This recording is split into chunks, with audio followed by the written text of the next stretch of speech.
Hello बच्चों, मेरा नाम है मोहित और आपका स्वागत है हमारे यूट्यूब चैनल हिस्ट्री चैंपियन में। तो जैसा कि आप जानते हो, आपका जो पेपर होने वाला है हिंदी साहित्य का, जो नाटक एवं गद्य की अन्य विधाएं उससे संबंधित जितने भी महत्वपूर्ण प्रश्न है सारे के सारे मैं करवाने वाला हूं। तो उसका जो अगला महत्वपूर्ण प्रश्न आपके सामने है, जिसमें अपन पढ़ेंगे जो वेरी शॉर्ट टाइप के मतलब अति लघुतरात्मक प्रश्न आने वाले हैं, उन सभी प्रश्नों को अपन विस्तार से पढ़ने वाले हैं। काफी ज्यादा महत्वपूर्ण आपके सामने वीडियो होने वाला है। चैनल को सब्सक्राइब कर देना, वीडियो को लाइक कर देना और अपने दोस्तों को जरूर से शेयर कर देना। आपको एक पीडीएफ है वो फ्री में टेलीग्राम चैनल है जो हमारा, उस टेलीग्राम चैनल पे आपको फ्री में पीडीएफ देखने को मिल जाएगी। तो पीडीएफ है उसको जरूर से डाउनलोड करना। तो चलो शुरू करते हैं अपन। पहली इकाई है जहां पर नाटक, एकांकी व गद्य की अन्य विधाओं से संबंधित प्रश्न देखने को मिलते हैं, उसके बारे में अपन विस्तार से पढ़ने वाले हैं। पहला प्रश्न आपके सामने, नाटक क्या है?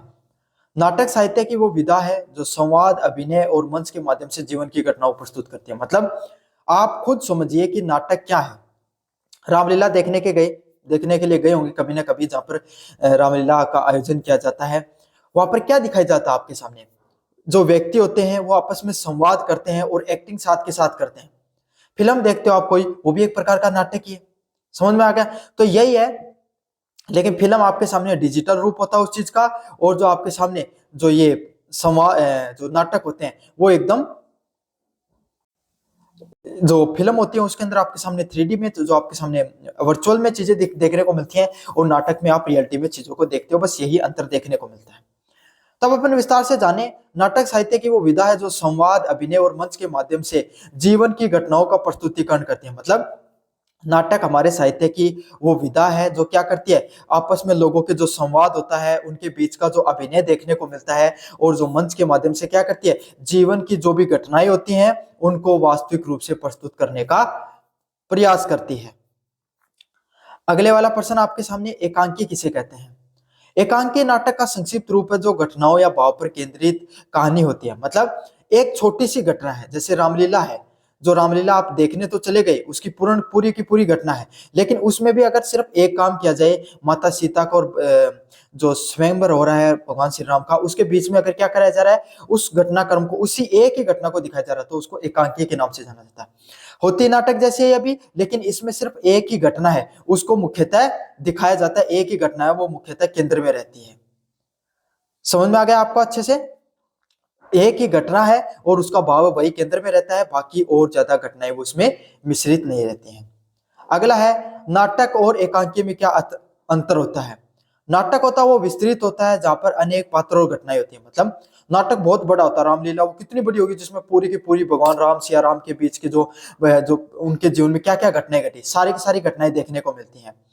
लेकिन एकांकी क्या होती है, एक छोटी सी घटना पर सारी की सारी चीजें, एक विषय के ऊपर सारी की सारी चीजें वो केंद्रित रहती हैं। अगले वाला पॉइंट आपके सामने, हिंदी के प्रमुख नाटककार कौन है? तो हिंदी के प्रमुख नाटककारों का नाम बताना है, जिसमें भारतेंदु हरिश्चंद्र सबसे प्रमुख नाम रहे।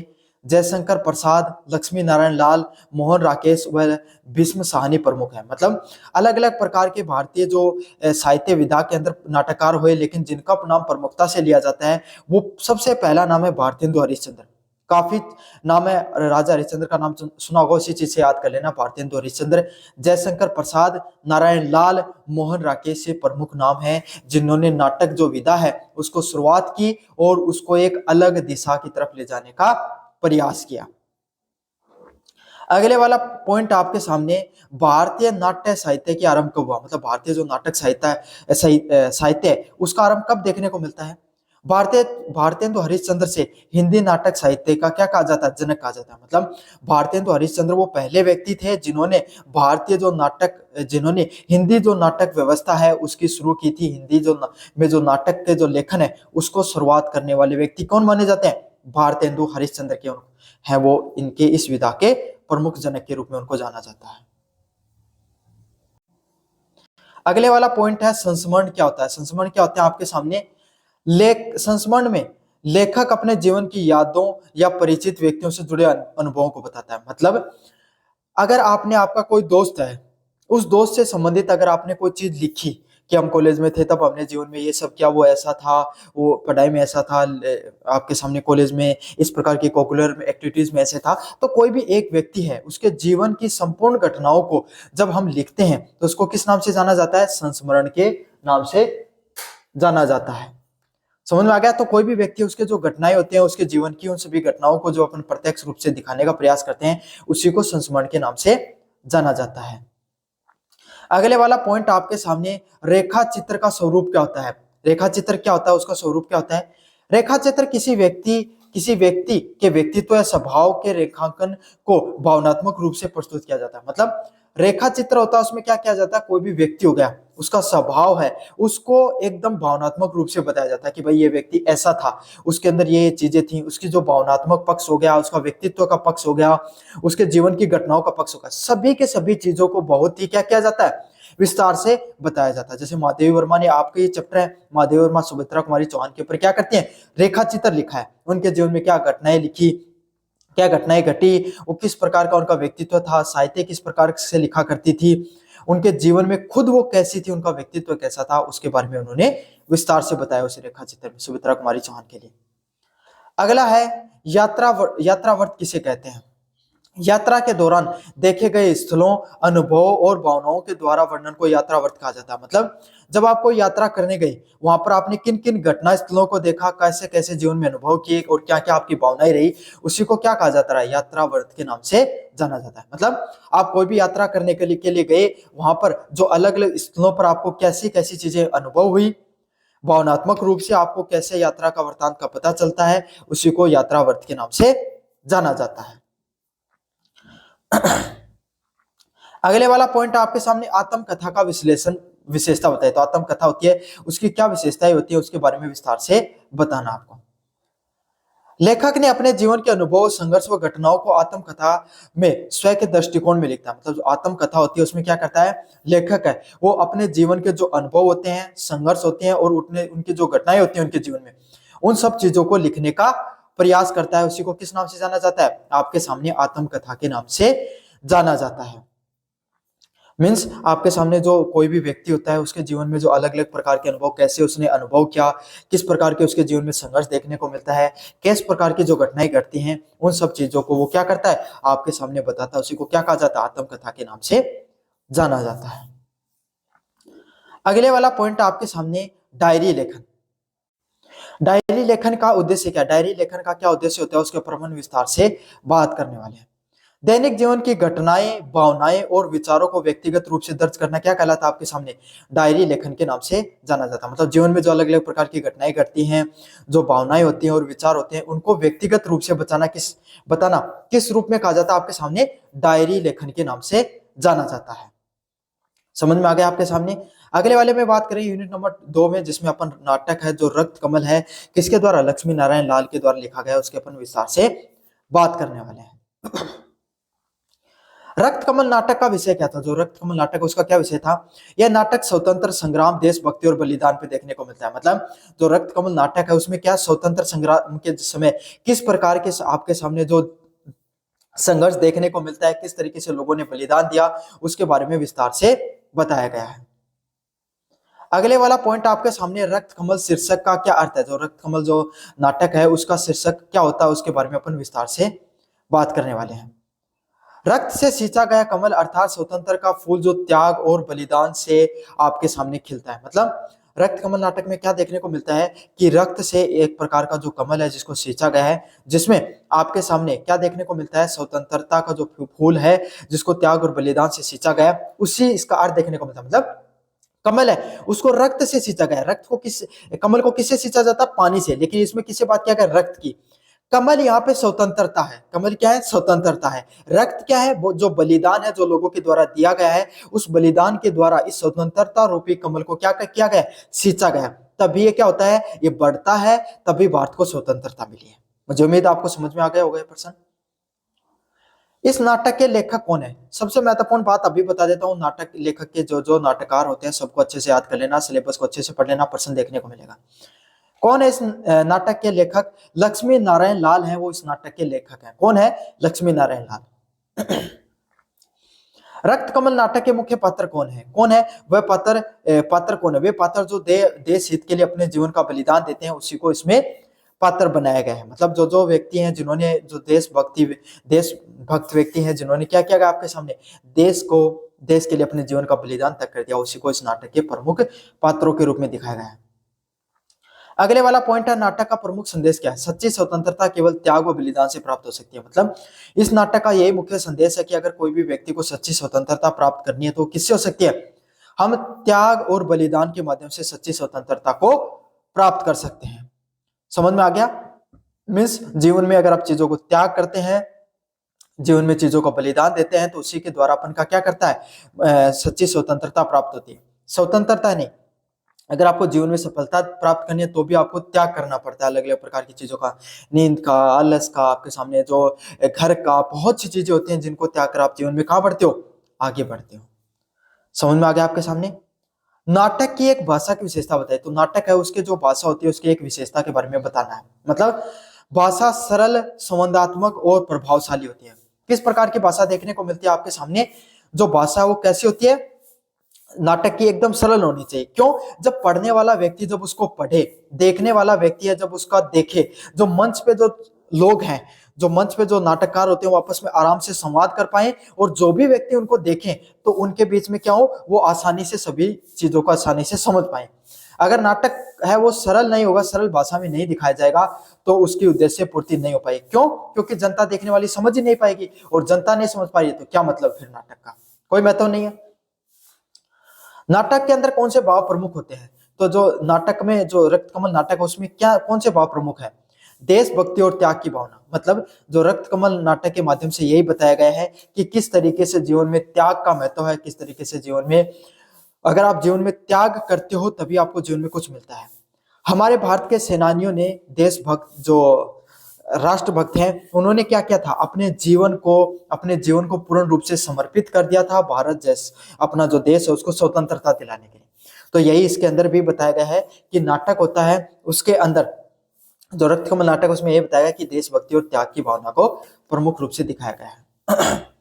लेखक की नाटक दृष्टिकोण से यथार्थवादी और सामाजिक चेतना से प्रेरित है। इनकी लेखक की जो नाटक दृष्टि है उसमें मतलब जीवन की वास्तविकता का पता चलता है, और समाज की जो चेतना है उसके प्रति जो प्रेरित होते हैं। मतलब कि जीवन की वास्तविकता, किस तरीके से उन लोगों ने संघर्ष किया होगा, कैसा उनका जीवन रहा होगा, वो संकटपूर्ण जीवन को भी उन्होंने, जो मृत्यु को भी उन्होंने हंसते हंसते अपने जीवन के गले लगा लिया। इस चीज की और जो समाज है उसके अंदर भारत को स्वतंत्रता दिलाने की जो भावना थी उसको उन्होंने परोक्ष रूप से दिखाया।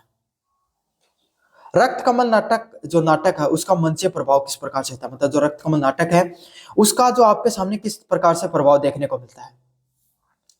संवाद और दर्शन जो दर्श है उसकी संरचना का के कारण अत्यंत प्रभावशाली दिखाई पड़ता है। मतलब जो संवाद होती है और जो दर्श होता है उसकी जो संरचना है उसके कारण जो आपके सामने जो रक्त कमल नाटक है वो बहुत ही क्या दिखाई पड़ता है, एकदम प्रभावशाली दिखाई पड़ता है। अगले वाला है आपके सामने, रक्त लक्ष्मी नारायण लाल को यथार्थवादी नाटककार क्यों कहा जाता है? मतलब लक्ष्मी नारायण लाल है उसको जीवन की जो वास्तविक घटनाएं हैं, समाज की जो वास्तविक घटनाएं हैं उनका ज्यों की त्यों परोसने वाला लेखक क्यों कहा जाता है? समाज में जैसी घटनाएं घटती हैं उनको ऐसा कैसा किस प्रकार से दिखा देते हैं। क्यों? क्योंकि लक्ष्मी नारायण ने अपने नाटकों के माध्यम से सच्चाई और मानवीय संघर्ष को झलकते हैं। मतलब जो लक्ष्मी नारायण लाल के द्वारा जितने भी जो वास्तविक चीजों को दिखाया गया उसमें समाज की सच्चाई को ऐसे ऐसे देखने को मिलती है, और जो इंसान का जो संघर्ष होता है अपने जीवन में उसको उन्होंने वास्तविक स्वरूप में दिखाने का प्रयास किया है। समझ में आ गया आपके सामने अच्छे से प्रश्न? अगले वाले प्रश्न की तरफ बढ़ते हैं, यूनिट नंबर 3 की तरफ, जहां पर एकांकी और आत्मकथा से संबंधित प्रश्न है। उत्सर्ग एकांकी के लेखक कौन है? मोस्ट इंपोर्टेंट प्रश्न है, अच्छे से याद कर लेना, जो का तो प्रश्न देखने को मिलेगा। उत्सर्ग एकांकी के आपके सामने लेखक कौन है? राजकुमार वर्मा है वो उत्सर्ग जो एकांकी है उसके लेखक देखने को मिलते हैं। कौन है? राजकुमार वर्मा। समझ में आ गया आपके सामने? अगले वाला है, उत्सर्ग एकांकी के प्रमुख भाव क्या है? जो उत्सर्ग एकांकी है उसका प्रमुख भाव क्या है? त्याग, सेवा व मानवता है वो उत्सर्ग एकांकी का प्रमुख भाव है। कौन क्या है? त्याग को, जीवन में जो त्याग करना, सेवा का भाव और मानवता का भाव है वो उत्सर्ग एकांकी में प्रमुखता से देखने को मिलता है। सीमा रेखा एकांकी किसके द्वारा लिखा गया? विष्णु प्रभाकर के द्वारा सीमा एकांकी है उसको फिर से लिखा गया है। किसके द्वारा लिखा गया है? विष्णु प्रभाकर के द्वारा क्या किया गया है? सीमा रेखा नामक जो एकांकी है उसको आपके सामने लिखा गया है। समझ में आ गया? सीमा रेखा का संदेश क्या है? सीमा रेखा है उस जो सीमा रेखा उसमें संदेश क्या दिया गया है? मनुष्य के अंदर असली सीमाएं और उसके अंदर भीतर की मानसिक दीवारें हैं, वो आपके सामने सीमा रेखा उसमें संदेश दिखाई पड़ता है।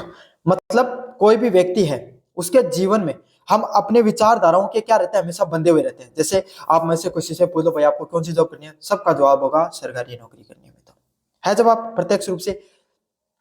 आपको जीवन में क्या करना होता है, तो कुछ गिनी चुनी चीजें हैं जो हमारे दिमाग में चलती हैं, वो ही हमें पता चलती है। तो यही है कि हर इंसान होता है वो किससे बंधा होता है?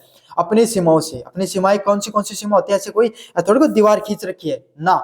कौन सी सीमाएं होती हैं? सामाजिक सीमा। समाज के अंदर रहते हैं तो हमें समाज के अंदर किस तरीके से खान पान करना है, किस प्रकार से रहन सहन करना है, किस प्रकार से हमें जो अपने आसपास के लोगों से व्यवहार करना है, इस प्रकार की सीमाओं से। राजनीतिक कारणों से बंधे होते हैं। कौन से? आपके सामने राजनीतिक पार्टियां हो गई, राजनीतिक विचारधारा हो गई, उससे बंधे हुए रहते हैं। आर्थिक रूप से आप समाज के अंदर जो आर्थिक स्वरूप होता है, भाई आप अमीर हो गरीब हो, आपके पास इतना पैसा तो आप ये कर सकते हो, इतना है तो ये कर सकते हो, जो ये सीमाएं देखने को मिलती हैं, ये हमारे जीवन की आर्थिक सामाजिक व विचारधारा की जो आपके सामने सीमाएं होती हैं, और ये आपके सामने यही इन्हीं सब सीमाओं से आपकी विचारधारा का निर्माण होता है, और इन्हीं सब विचारधाराओं से मनुष्य बंधा हुआ रहता है। समझ में आ गया? मुझे उम्मीद आपको अच्छे से समझ में आ गई होंगी चीजें। महाभारत एक सांझ एकाकी का क्या विषय है? युद्ध की व्यर्थता और शांति का संदेश। जहां पर सभी लेखकों ने महाभारत का जो इतिहास है उसको एक बहुत ही खूबसूरत भारतीय साहित्य को पौराणिक दृष्टिकोण से परोसा गया, कि जहां पर धर्म है, अधर्म पर धर्म की विजय होती है। इस संदेश के साथ सभी लेखकों ने परोसा।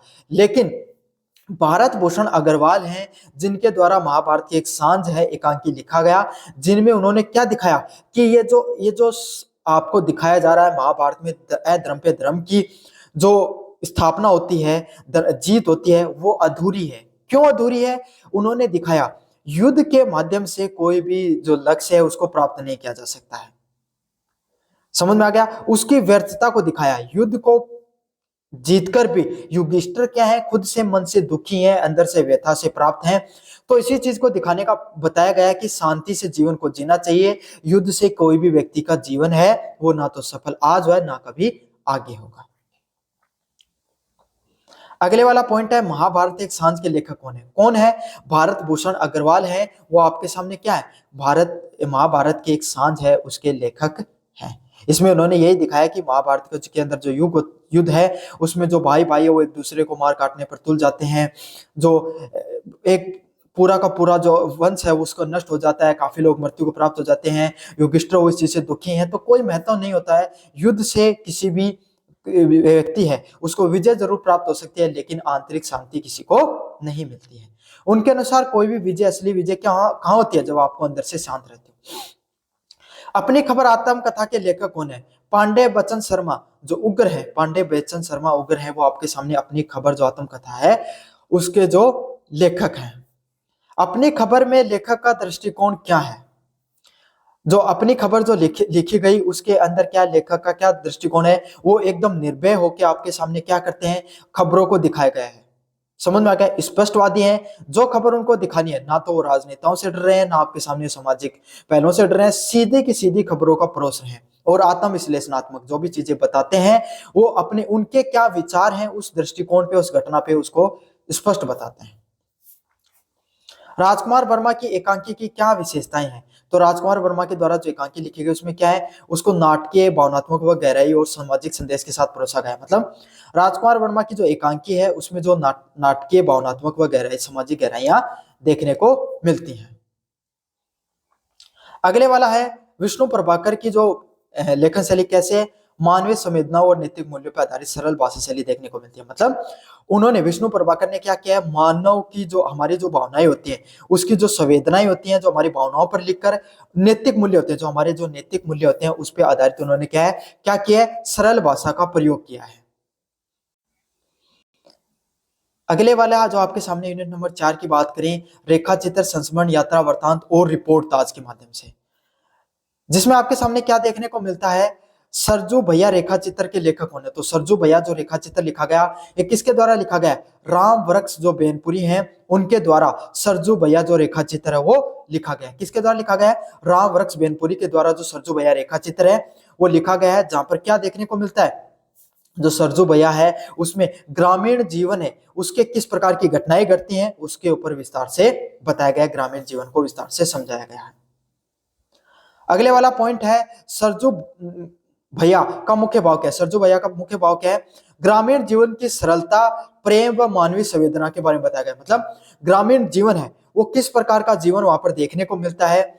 सरलतापूर्ण जो जीवन होता है, ग्रामीण जो लोग होते हैं वो अपना आसानी से सरलतापूर्ण जीवन जीते हैं, प्रेम भाव के साथ जीवन जीते हैं, और उनकी जो मानवीय संवेदनाएं हैं उसके साथ आपको देखने को, जो मानवीय संवेदनाएं हैं वो आपके सामने, जो उनकी भावनाएं है, मानवीय संवेदनाएं हैं वो आपके सामने इसमें प्रकट होती हुई दिखाई पड़ती हैं आपके सामने। जो सुभद्रा जो संस्मरण है वो किसके द्वारा लिखा गया है, सुभद्रा संस्मरण किसके द्वारा लिखा गया है, महादेव वर्मा के द्वारा जो सुभद्रा नामक जो संस्मरण है वो लिखा गया है। किसके द्वारा लिखा गया है, महादेव वर्मा के द्वारा जो सुभद्रा नामक जो संस्मरण है वो लिखा गया आपके सामने। काफी ज्यादा जो पॉपुलर आपके सामने संस्मरण है, जहां पर महादेव वर्मा है जो उनके समकालीन जो आपके सामने जो सुमित्रा कुमारी चौहान लेखिका रही, उनके जीवन के ऊपर उन्होंने सभी चीजें लिखी हैं। सुमित्रा की विशेषता क्या है, सुमित्रा कुमारी चौहान के द्वारा जो आपके सामने साहित्य की रचना की गई उसके जो विशेषताएं क्या है, स्त्री संवेदनाएं, स्त्री जो महिला है उसके जीवन में किस तरीके से जो आपके सामने वो भावनात्मक पक्ष को दिखाया है कि महिलाएं किस तरीके से भावनात्मक रूप से आपके सामने क्या रहती हैं, उनका भावनात्मक पक्ष कैसा रहता है, करुणा में और त्याग में उनकी जो अभिव्यक्ति उसको दिखाया है। किस तरीके से उनके लेखन में, किस तरीके से वो आपके सामने क्या करती थी, उनके लेखन में आपके सामने जो मिठास देखने को मिलता था, मार्मिक पक्ष भावनाओं को वो दिखाती थी, महिलाओं को वो सशक्त करने का प्रयास करती थी, महिलाओं के जीवन की जो समस्या है उनको दिखाने का प्रयास करती थी। बहता हुआ पानी यात्रा वृतांत किसके द्वारा लिखा गया है, बहता हुआ पानी जो यात्रा वृतांत है किसके द्वारा लिखा गया है, यज्ञ जो यज्ञ है उनके द्वारा लिखे गए, यज्ञ के द्वारा लिखा गया। किसके द्वारा, अज्ञे के द्वारा लिखा गया, सॉरी यज्ञ बोल देता हमने, अज्ञे के द्वारा बहता हुआ पानी यात्रा वृतांत उसको लिखा गया है। बहता पानी का संदेश क्या है, यात्रा जीवन का प्रतीक है। जिस तरीके से पानी बहता रहता है, समझ में आ गया, उसी तरीके से हमारा जीवन भी बहता है और उसमें अगर यात्रा करते हो, जैसे देखो ये पानी बह रहा है, नदियां बह रही हैं, तो वो पहाड़ों से, मैदानों से आपके सामने कहां पर, समुद्र तक पहुंचती हैं, तो इससे वो अलग अलग नगरों से गुजरती हैं। उसी तरीके से यात्रा है उस पानी के स्वरूप है, जहां पर जो जीवन है उसके साथ हमें बहना होता है। यात्राओं को जीवन का प्रतीक बताया गया है और आत्म विकास का माध्यम भी बताया गया है कि हमें जीवन में ज्यादा से ज्यादा यात्राएं करनी चाहिए ताकि हमारा जो मानसिक विकास है वो हो सके। यात्रा जब हम घूमने के लिए जाते हैं, वहां पर अलग अलग लोगों से मिलते हैं, उनकी संस्कृति के बारे में जानते हैं, उनके जीवन के बारे में जानते हैं, उनके संघर्ष के बारे में जानते हैं, उनके खान पान के बारे में जानते हैं, उस जगह जहां घूमने जाते हो उसके बारे में जानते हैं। तो इससे क्या हमारा मानसिक विकास होता है, दुनिया को देखने का नजरिया वो भी बदलता है। अदम्य जीवन रिपोर्टाज के लेखक कौन है, तो अदम्य जीवन जो रिपोर्टाज है वो किसके द्वारा लिखा गया है, राघव के द्वारा जो अदम्य जीवन है वो रिपोर्टाज है वो लिखा गया है। किसके द्वारा लिखा गया है, राघव के द्वारा लिखा गया है। अदम्य जीवन का मुख्य संदेश क्या है, अदम्य जीवन है उसका मुख्य संदेश क्या है, संघर्षशीलता और जीवन के प्रति अटूट विश्वास। मतलब जो अदम्य जीवन है उसमें क्या है, तो आपके जो जीवन है, जो संघर्षशील जो जीवन दिखाई पड़ता है उसके बारे में, और जीवन के प्रति जो अटूट विश्वास देखने को मिलता है उसके बारे में दिखाया गया है। क्यों, बंगाल पर जो अकाल आता है उसके बारे में पूरा का पूरा जो रिपोर्ट ताज है लिखा गया है। इस रिपोर्ट ताज में क्या दिखाया गया है कि किस तरीके से अकाल आता है तो बंगाल के लोगों के द्वारा एक दूसरे की मदद की गई, किस तरीके से जनता वो उत्पीड़ित रहती है, सरकार वो उदासीन है, लेकिन उसके बावजूद लोग एक दूसरे की मदद करते हैं और क्या करते हैं, इस जो संघर्षपूर्ण जीवन से ऊपर उठते हैं। रिपोर्ट ताज विधा की विशेषता क्या है, घटनाओं का सजीव और यथार्थ परक विवरण देखने को मिलता है। घटनाओं का संजीव और यथार्थ पूर्वक जो वर्णन देखने को मिलता है, किसके द्वारा, रिपोर्ट ताज में। रिपोर्ट ताज में होती है कोई भी घटना होती है, उस घटना के बारे में विस्तार से बताया जाता है, उसका वास्तविक और जो संजीव है जो क्या देखने को मिलता है, जो घटनाक्रम है उसका जो यथार्थ क्या वर्णन देखने को मिलता है आपके सामने। रेखा चित्र, संस्मरण व यात्रा वृत्तांत में क्या समानता देखने को मिलती है? मतलब तीनों में लेखक है वो अपने व्यक्तिगत जीवन की जो वास्तविकता उसके बारे में बताते हैं, भावनाओं के बारे में बताते हैं और यथार्थ जीवन के बारे में बताते हैं। तो रेखा चित्र जो संस्मरण है उसमें यात्रा वृत्तांत है उसके बारे में आपको विस्तार से बताना है। तो ये था आपके सामने जो पूरा का पूरा जो हिंदी साहित्य में नाटक एवं गद्य की जो अन्य विधाएं हैं उससे संबंधित आपके सामने जो पूरा पेपर होने वाला है उसके बारे में विस्तार से जो मैंने पढ़ाया है। अति लोकतात्मक प्रश्न कैसा लगा वीडियो जोर से बताना, चैनल को जोर से सब्सक्राइब कर देना। धन्यवाद।